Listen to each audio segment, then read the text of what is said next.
नमस्कार। भारतीय वैदिक समय गणना में वर्ष का जो आधा भाग होता है उसको अयन कहा जाता है। सूर्य जब नॉर्थ की तरफ जाता है उसको कहा जाता है उत्तरायण, और सूर्य जब दक्षिण की ओर जाता है उसको कहा जाता है दक्षिणायन। अब सूर्य जब मकर राशि में जाता है उसको कहा जाता है मकर संक्रांति। Sankranti mean transit.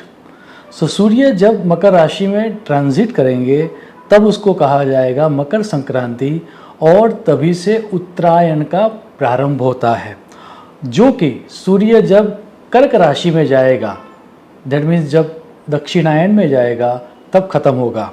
मुहूर्त चिंतामणि टीका का यह स्पष्ट सूत्र है, मकरे उत्तरायणम करके याम्य अयनम स्यात्। अब मंडेन एस्ट्रोलॉजी दैट मीन्स मेदिनीय ज्योतिष में इसका बहुत महत्वपूर्ण बात है। 2023 में सूर्य मकर राशि में 14 जनवरी 2023 को जा रहा है, तो उसका अर्थ ये हुआ कि उत्तरायण तब से स्टार्ट होगा, और जब तक सूर्य कर्क राशि में नहीं जाएगा तब तक ये उत्तरायण रहेगा, और वो डेट है 17 जुलाई 2023। तो अब उत्तरायण का जो समय है वो समय हो गया 14 जनवरी 2023 से लेकर 17 जुलाई 2023 तक। ये उत्तरायण देश, दुनिया और हम सब पर क्या परिणाम देगा उसके बारे में आज बात करेंगे। सर्वप्रथम तो ये जो संक्रांति है उसको बैठी हुई, या शास्त्रीय भाषा में कहूँ तो निविष्ट संक्रांति या सिटिंग ट्रांजिट कहा गया है, और उसके लिए फल प्रदीप में यह श्लोक दिया गया है, धन धान्यम तथा आरोग्यम लोकानाम सुख जीवनम समता सर्वकार्येषु निविष्टे रवि संक्रमे। श्लोक को अगर डिकोड करें तो वर्ल्ड वाइड हम सब की हेल्थ में सुधार होगा, और उसका अर्थ ये भी हो गया कि कोविड-19 जिसका डर अभी भी हमको सता रहा है वह इस समय के दौरान पूरी तरह से चला जाएगा। एक तरह से अगर किसी प्रांत में विश्व के कोविड रहा भी तो वह इतना फैटल नहीं रहेगा, हम सबकी हेल्थ अच्छी होएगी। उत्तरायण के समय में एग्रीकल्चर प्रोडक्ट्स जो है वह महंगे होंगे, फूड आइटम्स में इन्फ्लेशन होगा, और शायद कुछ प्रांतों में सप्लाई चेन के डिस्टर्बेंस होने के कारण फूड आइटम्स न भी मिले, उस तरह के योग बन रहे हैं।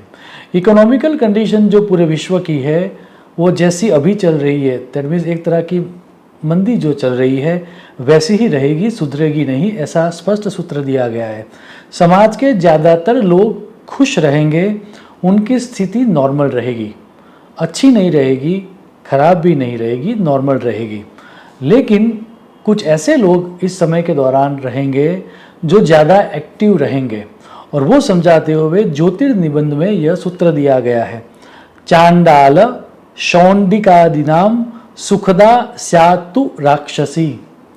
सूत्र को डिकोड करें तो ये समझ में आता है, क्योंकि ये जो ट्रांजिट है वह ट्रांजिट राक्षसी संक्रांति है, तो जिनकी मेंटालिटी डिस्ट्रक्टिव है, जो डिस्ट्रक्टिव टेंडेंसीज वाले हैं, वैसे टेररिस्ट ऑर्गेनाइजेशन बहुत एक्टिव हो गए इस उत्तरायण के समय में। अब क्योंकि शास्त्र ये कहता है कि आतंकवादी जो संगठन है वह सक्सेसफुल होंगे, तो उसका अर्थ ये हुआ कि विश्व के कई प्रदेशों में टेररिज्म की एक्टिविटीज़ बढ़ जाएगी। उत्तरायण का ये जो समय है 2023 का, उस समय के दौरान बहुत सारे प्रदेशों में टेररिस्ट अटैक हो गए। अब उसमें भी कौन से प्रदेश में टेररिस्ट अटैक होने की संभावना ज़्यादा है, प्रत्येक देश का ऐसा कौन सा प्रदेश है जहाँ पर उस देश के जो प्रतिनिधि है, आइदर प्राइम मिनिस्टर या होम मिनिस्टर, उनको ध्यान देना चाहिए। तो वो समझाते हुए संवत्सर संहिता में यह सूत्र दिया गया है, बालवे यम दिग मुखम, अर्थात प्रत्येक देश के सदर्न रीजन या दक्षिण प्रदेश में टेररिस्ट एक्टिविटीज़, सिविल वॉर या गृह युद्ध जैसी इवेंट्स होने की संभावना रहेगी। अब बात यहाँ भी नहीं रुकती, क्योंकि ये संक्रांति शनिवार को हो रही है, तो वशिष्ठ मुनि ने इस संक्रांति के लिए यह सूत्र दिया है, रविजवासरे मकर संक्रांतो नरपति कलह। अर्थात सूत्र ये कहता है कि देशों के बीच वॉर जैसी परिस्थितियां होगी। नरपति कलह अर्थात जो राजा है या प्राइम मिनिस्टर है या प्रेसिडेंट है, उनके बीच एक तरह की विसंवादिता अर्थात एक तरह का टेंशन बना रहेगा। जहाँ पर ऑलरेडी वॉर चल रहा है, वैसे प्रदेशों में दैट मीन्स रशिया और यूक्रेन में परिस्थितियाँ और ख़राब होगी और ज़्यादा देश उस युद्ध में इन्वॉल्व हो गए। एक बात यहाँ यूनिक हो रही है, और वो यूनिक ये हो रही है कि जब ये मकर संक्रांति हो रही है, जब ये उत्तरायण हो रहा है, तब चित्रा नक्षत्र है। और उस नक्षत्र को समझाते हुए तैत्तरीय ब्राह्मण में यह सूत्र दिया गया है, इंद्रस्य चित्रा ऋतम परस्ताद सत्यम अवस्थात। श्लोक को अगर डिकोड करें तो ये समझ में आता है कि हमारे जो 5 बेसिक एलिमेंट है, आकाश, वायु, अग्नि, जल और पृथ्वी, उसमें से जल तत्व दैट मीन्स वाटर एलिमेंट के अंदर ज़्यादा डिस्टर्बेंस आएंगे। शायद एंटार्क्टिका में कुछ बड़ी इवेंट होने के कारण सी लेवल राइज हो, सुनामी आए या एटमॉस्फेयर में सडन चेंज आए, ऐसा स्पष्ट दिख रहा है। एक बात याद रहे कि यह उत्तरायण का जो समय है वह सडन वेदर चेंज का रहने वाला है। ऐसे प्रदेश के जहाँ पर ठंड होती है वहाँ पर शायद एटमॉस्फेयर गर्म हो जाए, जहाँ पर गर्मी है वहाँ पर शायद ठंडी हो जाए। ऐसे प्रदेश के जहाँ पर बारिश कभी होती ही नहीं है वहाँ पर बहुत ज़्यादा बारिश हो, और जहाँ पर ज़्यादा बारिश हो रही है वहाँ पर नहिवत बारिश हो, ऐसे योग स्पष्ट दिख रहे हैं। एक बात यहाँ हमें और भी नोट करनी चाहिए, और वो ये है कि अंतरिक्ष का स्वामी इंद्र है, और इसके कारण astronomical disturbance like solar winds या किसी मेट्रोइड्स के कारण या फिर मैन मेड सैटेलाइट जो है उसके मेल फंक्शन के कारण अवकाशीय डिस्टर्बेंस होने के योग भी इस उत्तरायण के समय के दौरान पैदा हो रहे हैं। याद रहे, हम सबको विश्व के सदर्न पार्ट या एंटार्क्टिका में ध्यान देना होगा, क्योंकि वहीं पर सबसे ज़्यादा डिस्टर्बेंस होने वाला है। आपको जान के आश्चर्य होगा कि जब इंद्रदेव की क्वालिटीज़ दर्शाने की बात आई, तब सामवेद में क्लाइमेट चेंज का कारक भी इंद्र को कहा गया है, और वहाँ का कहा गया है, ओजस तदस्य तित विष उभे यत समवर्तयत इंद्रश्चर मेव रोदसी।